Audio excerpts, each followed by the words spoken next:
Hello, everyone, and welcome. I'm Jeremy Leffler, and I work in the policy office at the National Science Foundation. And it's my pleasure to welcome you to our final session of this fall 2023 NSF Virtual Grants Conference. I am now pleased to present this session, which will cover updates to the NSF proposal and updates to NSF award proposal and award policy. Well, thank you very much, Jeremy. A very warm welcome from me to the final session of the fall 2023 NSF Virtual Grants Conference. We at NSF sincerely hope that you found your participation in this conference to be very beneficial in improving your overall understanding of NSF, including how you prepare your proposal, how your proposal will be reviewed, and if awarded, managed and administered. You've also had multiple opportunities to hear briefings from our program directorates, our Office of the Inspector General, as well as special topical sessions, and we hope that you enjoyed these sessions as well. This session does change gears a little bit, and we are, as Jeremy mentioned, looking forward to sharing some recent changes to policies that we'd like to highlight for you, as well as some upcoming changes to policies and procedures that will, we believe, help in preparation of those future proposals to NSF. Next slide, please. My name is Jean Feldman. I am head of the policy office and the Division of Institution and Award Support in the Office of Budget, Finance, and Award Management at NSF. Next slide, please. So as I've mentioned, we've been talking over the past week about the NSF proposal and award policies and procedures guide. But in this session, we're going to be highlighting a couple of the key changes that we've made in 2023, as well as some very important changes that will be implemented in 2024. We'll be ending with some additional outreach opportunities to help you engage more with NSF, as well as a resource slide that highlights key documents that you will need in your future interactions with the foundation. Next slide, please. So this is the slide that is the cover of NSF 23-1, or the Proposal and Award Policies and Procedures Guide that we have mentioned so very many times during this conference up until now. And as you've already heard, the NSF 23-1 went into effect on January 30 of 2023. All proposals submitted or due on or after that date had to comply with this new version of the PAP guide. But there were a couple of other effective dates associated with NSF 23-1. The first was, in addition to the January 30 date, there was also an effective date of January 31st, 2023 for our requirements on responsible and ethical conduct of research. And CHIPS and Science Act of 2022 affected the Responsible and Ethical Conduct of Research, or RECR, section of the PAP guide. And given the changes to RECR, we needed, and the community needed, additional time to prepare. Well, what was actually changed? Well, we have had requirements to provide training in the responsible and ethical conduct of research from the America Competes Act for many years. And that requirement was that you had to train all undergrads, grad students, and postdoctoral researchers supported by NSF to conduct research and the responsible and ethical conduct of research. And what this CHIPS and Science provision did was expand this mandatory training requirement to faculty and senior key persons. And we believe that institutions needed additional time to prepare for this change. Again, many institutions have already been training their faculty and senior key persons, but this CHIPS and Science change made it a requirement that they be trained in the responsible and ethical conduct of research. There was one other date, implementation effective date for the PAP guide, and that had to do with use of Science CV for preparation of the biographical sketch and current and pending or other support. Whereas prior to October 23rd, any senior personnel could use either Science CV or a fillable PDF form. The requirement to use Science CV is now here. And NSF worked very closely with the National Library of Medicine at NIH that owns the Science CV system. And we've worked to and continue to work very closely with them to monitor the usage and potential issues that surfaced. And I'm delighted to say that overall, this new mandate to use Science CV effective October 23rd, 2023 has gone very smoothly. And we're very pleased that that's the case.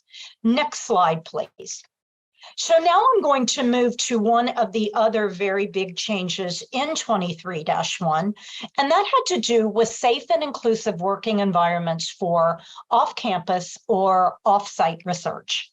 And for any proposal that proposes to conduct research off-campus or off-site, again, this was effective January 30, 2023, the authorized organizational representative at the institution has to certify that the organization has a plan in place for that proposal regarding a safe and inclusive working environment. Now, originally, this was posted in the draft PAP guide for public comment in the Federal Register as a plan for safe and inclusive field, vessel, and aircraft research. And a very, very dedicated team of NSF program staff was responsible for developing what we proposed to do in the PAP guide. Well, what we had originally proposed was slightly modified prior to finalization to be, instead of field, vessel, and aircraft research, a new plan called Safe and Inclusive Working Environments for Off-Campus or Off-Site Research. Well, how does NSF define off-campus or off-site research? It is defined as data, information, or samples that are being collected off-campus or off-site, such as fieldwork and research activities on vessels and aircraft.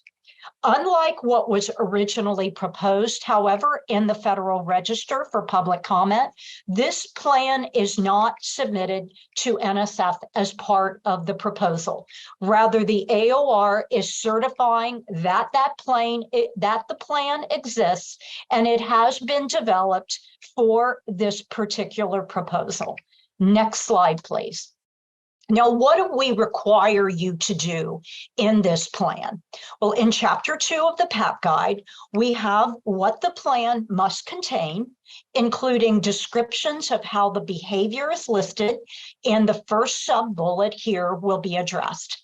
Abuse of any person, but not limited to harassment, stalking, bullying, or hazing of any kind, whether the behavior is carried out verbally, physically, electronically, or in written form, or conduct that is unwelcome, offensive, indecent, obscene, or disorderly. And we did a lot of research internally at NSF to see what was out in existing literature on this very topic to help develop what the plan has to contain. The plan also has to identify steps the proposing organization will take to nurture an inclusive off-campus or off-site working environment, as well as another consideration is for the plan to include information about communications within the team and from the team to the organization. Next slide, please. So we have, since implementation in January of 2023, we've received a lot of questions about this new requirement. And what I'd like to do now is go through what some of these questions are, so you will hear the latest and greatest of our understanding on this particular new requirement for the National Science Foundation. Well, first of all, how does NSF define off-campus or off-site research? Well, I gave you on the previous slide the NSF definition, but the important piece to understand is that it is the proposing organization's responsibility to establish what constitutes an off-campus or off-site location. And once that organization has developed the criteria that will be used to make such determination, they have to apply the definition consistently across their portfolio of NSF awards and proposals and awards. And I can tell you, we've received many questions. I am doing X, Y, and Z. Does NSF consider that off-campus or off-site? And we are going to come back to you with the answer that I just gave, that it is the proposing organization's responsibility. And we're not going to be making that decision for you. Another question, how do separately submitted collaborative proposals comply with this requirement? Well, if more than one collaborating organization proposes to conduct research or off-campus or off-site, one joint plan should be developed unless otherwise specified in a program solicitation. And I'm going to talk about that in another slide. Only the lead organization has to check the box on the cover sheet if either the lead or any other non-lead organization proposes to conduct research off-campus or off-site.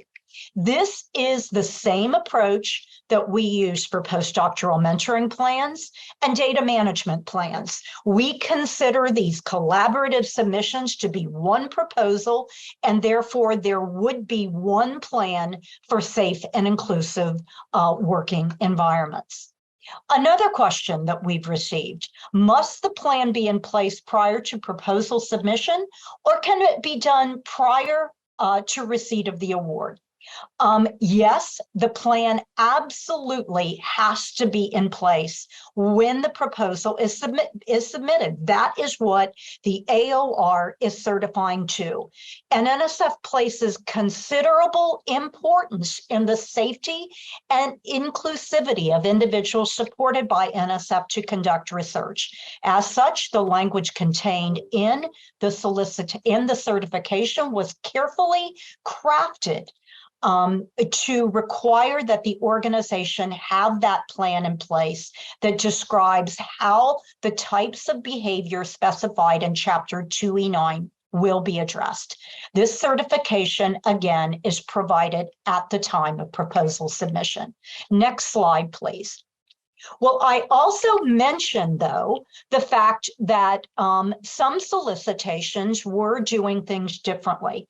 And a number of solicitations in the Biological and Geosciences Directorate and in the Office of International Science and Engineering are currently piloting a requirement to include a plan as part of that proposal.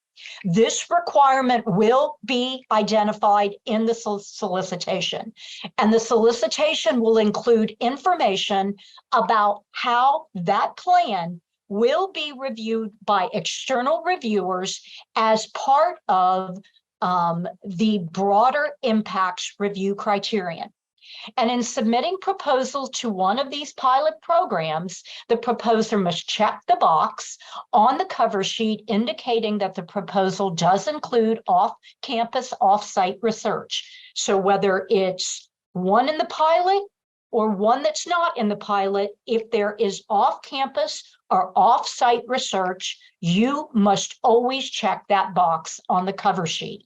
In the case of the pilot programs, you're going to upload that plan as a supplementary document. And we will be conducting an evaluation of this pilot to help us make informed decisions regarding how to proceed in this important space. But on this particular slide, it also highlights a few other key things that I'd like to mention. The plan, again, cannot exceed 2 pages. And one of the nuances with what we require in these pilots versus what is required for any other proposal that conducts off-campus or off-site research, the plan has to describe the unique challenges for the team. That is unique for this particular pilot. That is not currently in the language in the PAP guide. So I think this is very important to understand. We have been doing a lot of outreach with PIs from these particular disciplines to go over NSF expectations, but I wanted to highlight for you what the differences were between what we're doing with the new PAP guide language and then what we are doing in these pilots that are being conducted in this space. Next slide, please. Now I'm going to change gears a bit here and talk about the biographical sketch and current and pending other support that were implemented in NSF 23-1. What we did in 23-1 was we implemented new requirements that came out of the National Defense Authorization Act of 2021, Section 223. And what that requirement stated was that senior and key person have to certify that the information provided in their biographical sketch and current and pending other support is accurate, current, and complete. And as I just noted in a prior slide, you have to use Science CV to submit both of these sections of the proposal. And in Science CV, the certification is completed upon download of the document, and the certification is time-stamped with when that individual actually did the download and the certification of either their biosketch or current and pending other support. The certification language that you see on this slide is an example from Science CV for the biographical sketch. This language appears on the screen as well as on the document. And the PAP guide was also updated to encourage in this particular space, either the biosketch or current and pending other support, we encourage use of the ORCID ID as a persistent identifier to increase pre-population in Science CV. And we believe also reduce administrative burden for faculty who are completing these sections of the proposal. Obviously, the PAP guide chapters 2D2H1 and 2D2H2 provide a lot of additional information on providing these particular sections of the proposal. One other thing I would like to mention regarding these sections of the proposal are that they are we did use a draft of a common format that I'm getting ready to talk about in a few more slides. And what NSF did was actually, we were the first and only agency that implemented the draft common format in 23-1 so that we could get a real sense of what the issues were with these particular sections of the proposal as identified in the Federal Register. And so this was a great step for NSF to take in order to ensure that we got feedback about folks' usage of these forms and their expectations. Next slide, please. Now, there are in 23-1, I wanted to also remind you of what the initial disclosures are for faculty, as well as the update and correction requirements throughout the proposal lifecycle. Well, prior to 23-1, you already had to submit, at the time of proposal submission, a biographical sketch, current and pending other support, as well as collaborators and other affiliations. In 23-1, however, we made a change in the pre-award section of our processing of the proposal. Prior to making an award for proposals that may be recommended for funding, senior or key persons will be required, they'll be requested by the program office to provide an updated current and pending other support information so that NSF can see that there is capacity to work on the project now that we know that there has been some time that has lapsed since submission of the initial proposal. NSF is looking at capacity here. We were also looking as whether there's an impact on any overlap or duplication. Again, this will only be asked for when an award is being considered. This is not a guarantee that an award will be made. Post-award, we've also made a slight change to this in 23-1.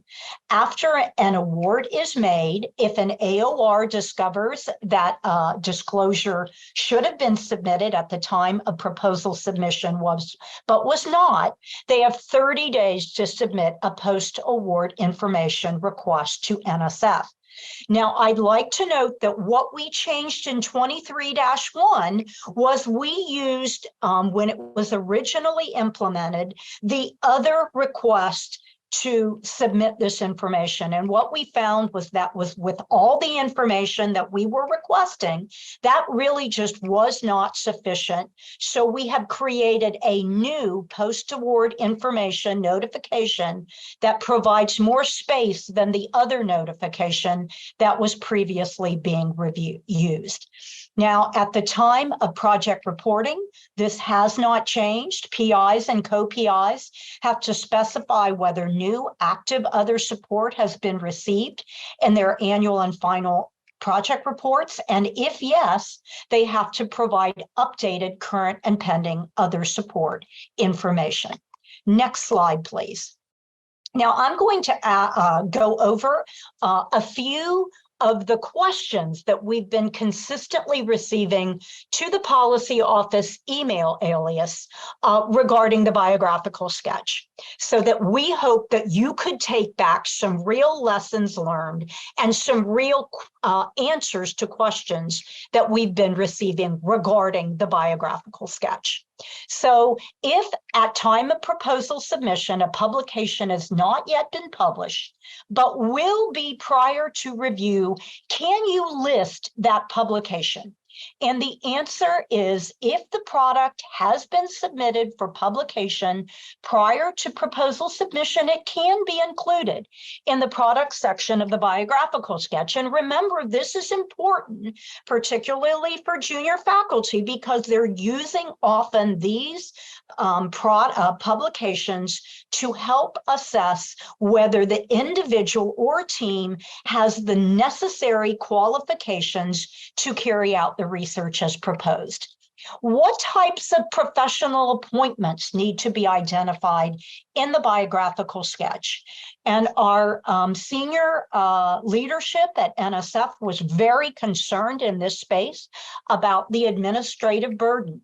So we clarified this to indicate that senior personnel must only identify all current domestic or foreign professional appointments that are outside of the individual's academic, professional, or institutional appointments at the proposing organization.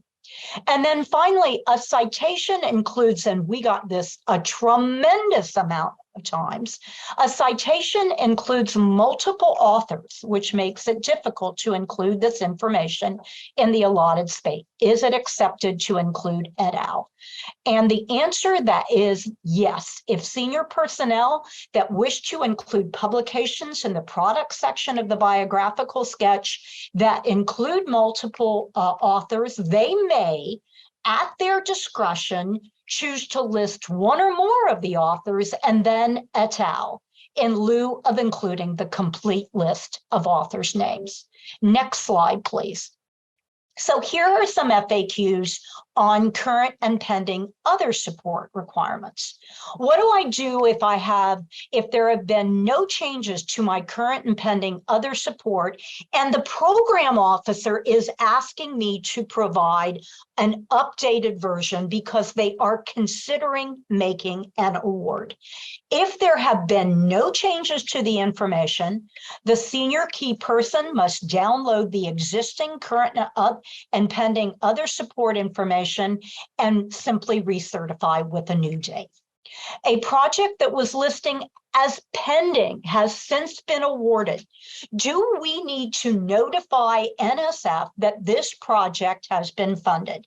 That goes back to the last slide one of the last slides I did about when you have to provide these disclosures. And so if after an award is made, a change in active other support must be reported to NSF as part of the annual or final project report submission. You may note that if you deal with other federal agencies, they may require anytime something has moved from pending to awarded to update. At NSF, you only update that when it is part of the annual and final project report. If the individual is not requesting salary on the budget, does the proposal still need to be listed in current and pending other support? And the answer is absolutely yes. The person month information included in current and pending support may differ from the person months requested on the budget for a given project. For current and pending support, senior or key persons are required to provide the number of person months or parcel person months per year to be devoted to the project by the individual. Again, what are we trying to get to in current and pending other support? Capacity and overlap duplication. Next slide, please. Now I'm going to change gears here and talk about some very important work that has been happening in the federal interagency arena, and that is development of common forms for the biographical sketch and current and pending other support. I mentioned that a little earlier. NSF co-chairs, along with NIH and National Science and Technology Council Working Group, which has developed harmonized versions of both of these documents. So we have worked for the past 3 years with 18 other federal funding agencies to develop common formats for these two very important parts of a proposal. NSF serves as steward for these common forms and has been shepherding them through the Federal Register and OMB approval process. Well, what is a common form and how will it impact you? Well, a common form is an information collection that can be used by 2 or more agencies or government-wide for the same purpose. The new common forms module, the new common forms allows a host agency to obtain, in this case, NSF, to obtain OMB approval of an information collection that can be used by 1 or more of the using agencies. And then after OMB grants approval, any prospective using agency that seeks to collect identical information for the same purpose can obtain approval to use the common form by simply providing the agency-specific information to OMB. And what that includes is the burden estimates and the number of respondents, which means it's very easy for an agency to sign on to use of a common form.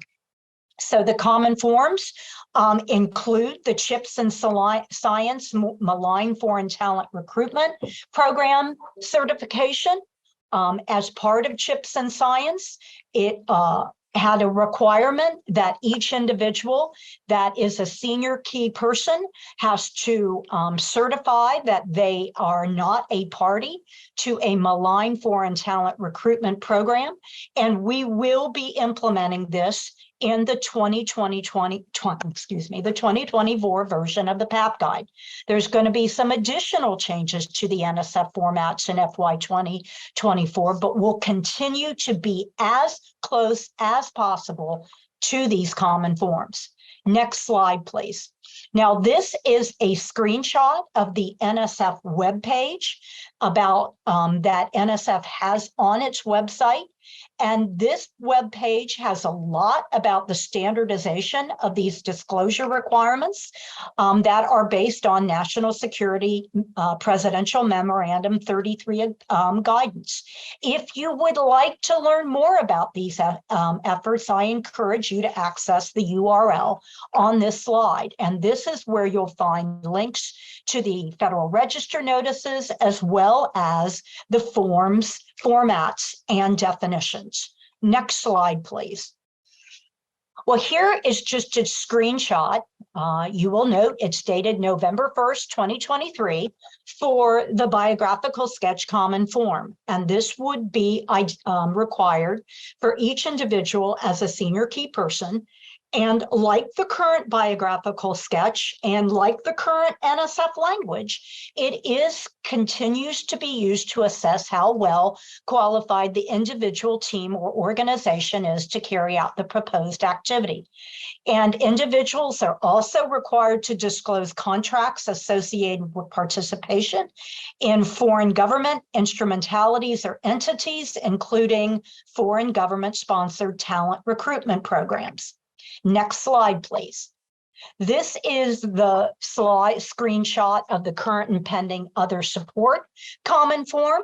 Again, this would also be required for each individual identified as a senior key person, and it's used to assess capacity or any conflicts of interest that may impact the ability of the individual to carry out the research effort as proposed. The information also assesses any potential scientific and budgetary overlap with the project being proposed. Next slide, please. What to me is really exciting about what has been done in the way of the implementation of these common forms is that as part of the implementation process, we received a lot of feedback from the community that said, hey, federal agencies, you really do need to get some definitions here, because there are a lot of terms currently being used by both NSF and NIH, and even in these proposed common forms that we don't know what you mean. Definitions like academic appointments and positions, definitions like institutional appointments and positions, definitions like what is a malign foreign talent recruitment program, and then finally definitions such as professional appointment and positions. I would strongly encourage you to take a look at these definitions that are available on this page, as they have a lot of very, very, very valuable definitions that I think will be useful, not just for you, but also for use with other agencies that implement these common forms. Now, let me emphasize to you this: NSF serves as steward. Along with NIH, we co-chaired the development of these common forms. However, I can tell you, and we're going to cover this in a little bit, what NSF is doing, but we cannot guarantee what other agencies will do. What we did was met our requirement to develop them. There was a briefing with the Hill just a few days ago where this issue was raised, and the issue of completion of the common forms was raised. And the congressional staff have been very, very interested in this particular aspect of National Security Presidential Memorandum 33 and what the federal agencies have done to implement those requirements. So stay tuned for more to see what other agencies are actually doing to implement this. I can tell you NIH has publicly made a commitment to use these forms. Department of Education has already put in a request in the OME system to use these forms, and we'll see what other agencies, how they proceed in the future in the coming months. But I thought this was a very exciting opportunity to present this very good news for you. Next slide, please. Well, we've been discussing the PAP guide implementation for 23-1. Now I'm going to change gears a bit and talk about the next version. The PAP guide is typically released every October and implemented in January after a 90-day period. Well, obviously we haven't posted it yet, so you know that we are not going to be on the same time schedule with 24-1 that we have with prior PAP guides. So we believe that we have now received final clearance from the Office of Management and Budget, and we will be posting the 2024 PAP guide in January, January 2024. And as we always do, we give you the 90 days, and we will give you more than 90 days this year to implement these new requirements. Well, let me go over what some of these requirements are. Next slide, please. CHIPS and Science Act of 2022, I have mentioned this a number of times already. Well, there have been a number of updates that have been made in 2024 to comply with the CHIPS of Science Act of 2022. Included are new definitions for a malign foreign talent recruitment program. There are very specific conditions that were included in CHIPS and Science that spell out what are malign, and what are malign and what are not malign foreign talent recruitment programs. And they are recruitment programs from countries of concern. Who are countries of concern? In statute, they are identified as China, North Korea, Russia, Iran, or any country deemed to be a country of concern by the Department of State. As of right now, no other countries beyond those four have been identified as a country of concern. There also have added definitions for institution of higher education, a specific definition and conditions. In addition, if you are a party to a malign foreign talent recruitment program, I mentioned this once, but we're going to talk about it more. Effective with this new PAP guide, new proposals submitted on or after the effective date of 24-1, parties to malign foreign talent recruitment programs are considered ineligible to serve as senior key persons on an NSF proposal. No, we are not retroactively implementing this requirement. This will go into effect for new proposals submitted on or after the effective date of the PAP guide.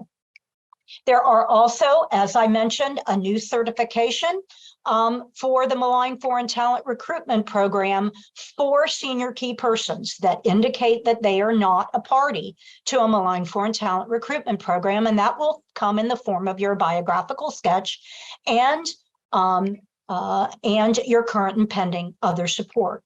There is also a certification that the organization will have to certify that indicates that the senior key persons have been made aware of these new requirements regarding malign foreign talent recruitment programs.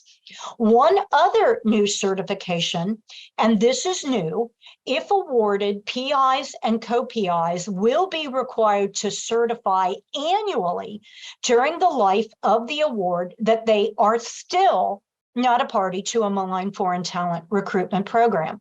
Now, we currently do not even have a system to implement that. We are currently in the process of developing it, and it will be developed in time for PIs and co-PIs to make those new certifications. We talked about mentoring earlier. The postdoc mentoring plan has been out for some time. Well, the CHIPS and Science Act of 2022 changed it. It added, in addition to postdocs identified on line B1 of the budget, the mentoring plan requirement will now be expanded to include graduate students. There will still be the same plan two-page plan that you had to submit before. We're not changing the length, but you will be addressing both postdocs and graduate students in the same plan. Annual reporting requirements will require the PI or co-PI to certify that if they have an graduate student or postdoc that have served a person month or more on the project, they're going to be certifying that there is an individual development plan for each of these individuals to map out educational goals, career exploration, and professional development, and that those plans are updated annually per individual. And again, NSF defines substantial support as those graduate students, postdocs receiving 1 month or more of support during the reporting period. Now, there also is a new requirement to report current financial support of $50K or more that is received directly or indirectly from a foreign source, which is associated with a foreign country of concern. Those are the same for countries of concern: China, Russia, North Korea, and Iran.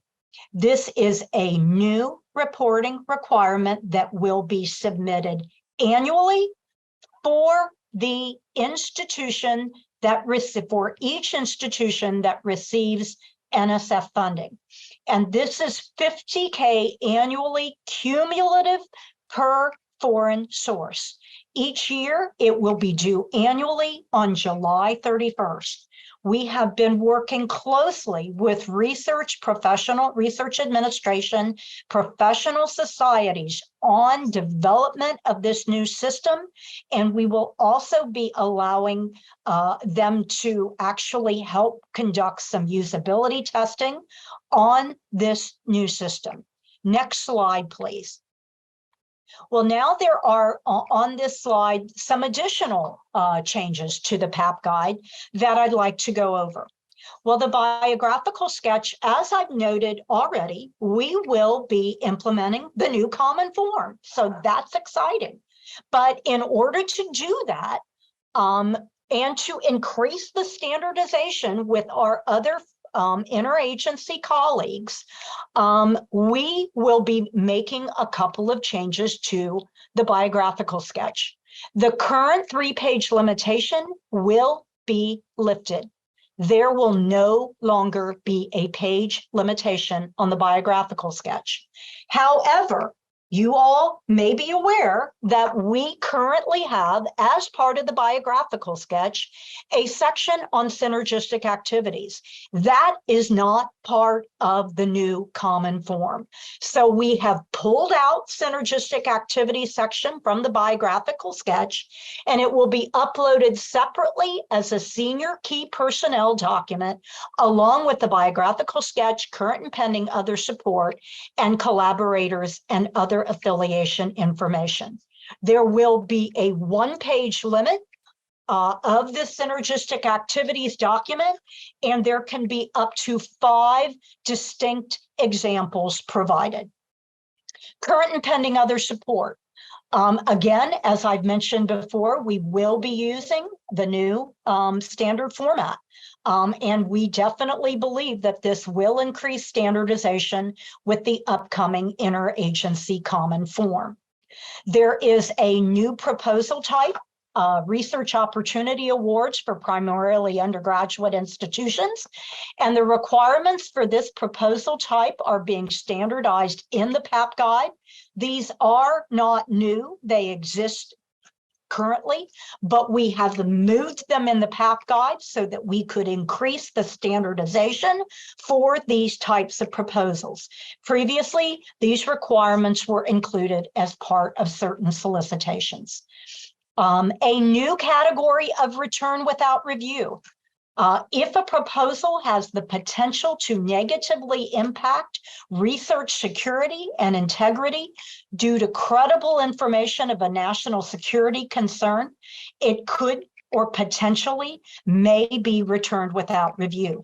We believe use of this new category will be very rare, and NSF is currently building a risk rubric to help identify what falls into this category of a research security and integrity concern.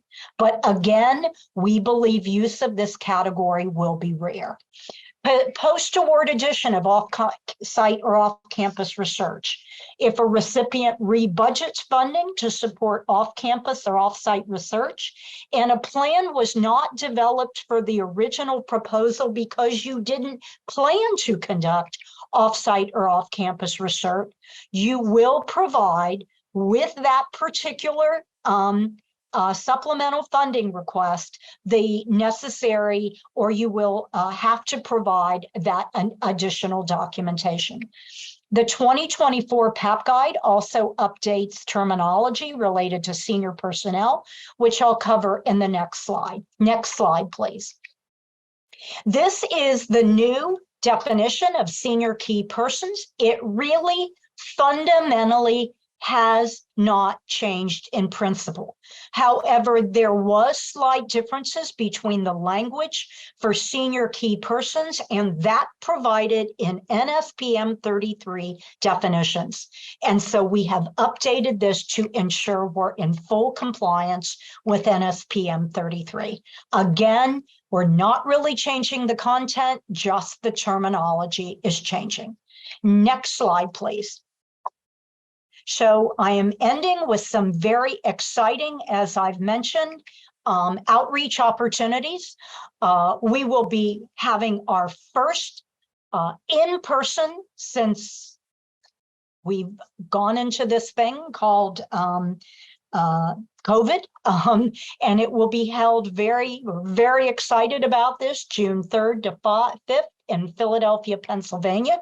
There will be both in-person and virtual options, and you can sign up to be notified about registration. We also have a policy office webinar series, which focuses on single topics.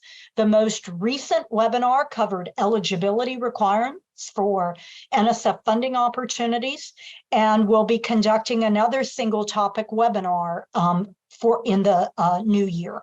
You can go to the policy outreach website for this and many other on-demand presentations and to sign up to get notified of upcoming events like the webinar series and future grants conferences. So just go to the website, click on Get Notified to sign up. Next slide, please. And this is the last slide. And you will see that we have a lot of resources that you could click on and get direct access to these important documents. This is just a smattering of the resources, but I suggest you access our policy office webpage for additional information. And with that, Jeremy, let me turn it back over to you, and we can move into the question and answer portion of this particular session. Thank you very much. Great. Thank you, Jean. We've been answering a lot of questions in the Q&A that have been coming in, and there are still quite a few in there. And I did drop into the chat some links to the current PAP guide, to the draft PAP guide, and also to FAQs for proposal preparation and award administration.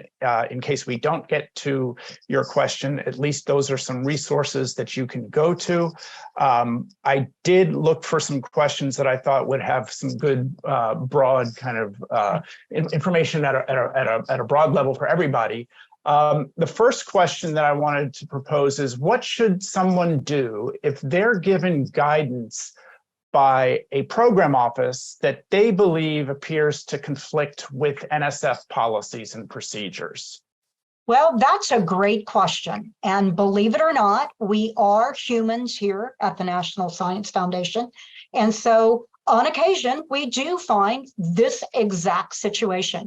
And I'm telling you, somehow, I mean, in many contexts, after you've already spoken to the program officer and you've confirmed that you or your PI understand what is being requested from the program officer, you can always, and people do this all the time, they'll come to policy@nsf.gov and they will explain this very situation. Here's what I've been told. We believe this absolutely is conflicting with the PAP guide or other NSF official policy documents, such as an NSF award condition. And then what we will do is we will take a look at that and assess how to best handle it.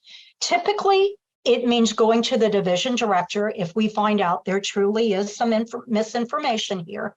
But we want to the extent we absolutely can, we don't want to put anyone in harm's way. And so that is why we would go to the division director. And if this was the case where there actually was some misinformation, we can make sure that the division director then explains that to all of their staff. What the correct answer is. So thank you for asking that question. It does occur, and we do have a way to address it at NSF. Okay, a few questions about malign foreign talent recruitment programs. First is, how should an institution engage with NSF if they have concerns or suspicions that an investigator, an NSF-funded investigator, is in a malign foreign talent recruitment program? So if there are questions about the malign foreign talent recruitment, you're not sure if you're interpreting it right, you're not sure if what they are involved in constitutes a malign foreign talent recruitment program, and there are very precise definitions and statutes. We've been having folks come into NSF and come to the research security, the office of the Chief of Research Security Strategy and Policy, OCRISP is the name of the office, run by Rebecca Kaiser. And we then look at this situation and provide guidance that can be followed by the institution should this occur. In keeping with the foreign talent recruitment programs, I wanted to clear up, there was a question asking, are folks not allowed to fund graduate students from countries of concern? That is not what the statutory requirement says. However, we would need, we're not talking about students from countries of concern. We're talking about people participating in malign foreign talent recruitment programs. Those are two completely different things. And please don't take that walk away that it's the individual. It's whether that individual would be participating. And it's really senior key persons. But I want to make those 2 points very clear, that it is about participation in a malign, not just that you happen to be from a country of concern, either a graduate student or even a postdoc, senior personnel, et cetera. Okay, we had a couple questions about the upcoming changes to CFR 200 or the uniform guidance, and folks wanting to know what the timeline will be for NSF to implement those pending changes that are coming. Well, given that it's been published in the Federal Register, comments came in, OMB, Office of Federal Financial Management, is resolving those comments, and then it will be published in the Federal Register. We do not know any more than that either. We just have ideas of that it will be coming, but we have not been given specific guidance on when we would be required to implement, at least as of this moment in time. I wish I had more information to present, but I do not. Okay, I know I answered a number of questions, or the same question about the synergistic activities changes that'll be coming in the 24-1 PAP guide. A lot of folks were asking whether that would be something they prepared in Science CV, or how would they be submitting that synergistic activities No, that document? will just be that's a good question. It will be a PDF upload, just like you do the other senior/key personnel documents, including current collaborator and other affiliations. As of right now, we do not have and have had no discussions with Science CV about creating a new synergistic activities form, if you will, in Science CV. It will be a PDF upload. We did get a question asking about PAPPG input and process. Really, a basic question of how does NSF decide what to include in terms of including new policies or new requirements for grantees, and how would the research community engage with NSF in suggesting changes to existing policies or new requirements? That's a wonderful question, because we are always trying to engage with the community as we deal with these new documents that NSF is issuing and new associated policies. So the first thing that we actually look to in any year for policy changes are, of course, any new statutory requirements that have come out. And I will tell you, Chips and Science came out in 2022. We were only in the 23-1 version able to get a few of the requirements implemented from Chips and Science Act of 2022. So that's why you saw a number of them in 2024. So that's one of the things we're looking at. Are there statutory requirements? Are there things like NFPM 33, which we have been implementing changes on for the last 3 years that we would need to implement? And then finally, are there other policy changes that are there other policy changes that inside the building our senior leadership would like us to pursue? Things that, like this off-site research that came out of last year, off-campus, off-site. In 2024, new requirements are coming out, new policy changes. I just went through a bunch of those. The way the community can engage, though, is that we actually, every year, provide you the opportunity to comment not only on what we are proposing to do, but also any other changes that you believe the foundation should be making in this space. And then we take a look at what those are. We also have many other opportunities, such as through the Federal Demonstration Partnership, through meetings such as NCURA and SRA and COGR and the like, that provide us opportunities to engage with the community. So we take this engagement very, very seriously. And throughout the process, we always try to provide multiple opportunities, such as, for example, on the new foreign financial reporting that came out of Chips and Science from countries of concern over 50K, providing the opportunity for usability testing.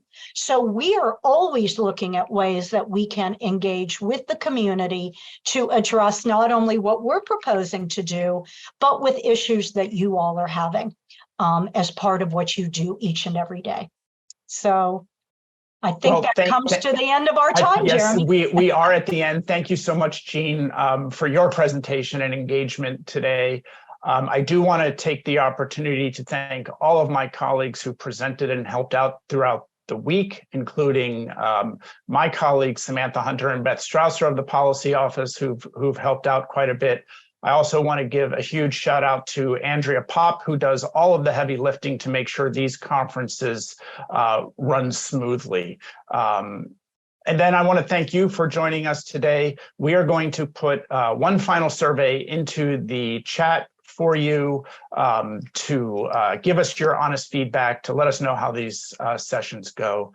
As Jean mentioned, we hope to see you in Philadelphia in June of next year. for the NSF Grants Conference, first one in person in a long time. So thank you all very much. Bye-bye. Bye-bye, everybody. Be safe and take care. Thank you.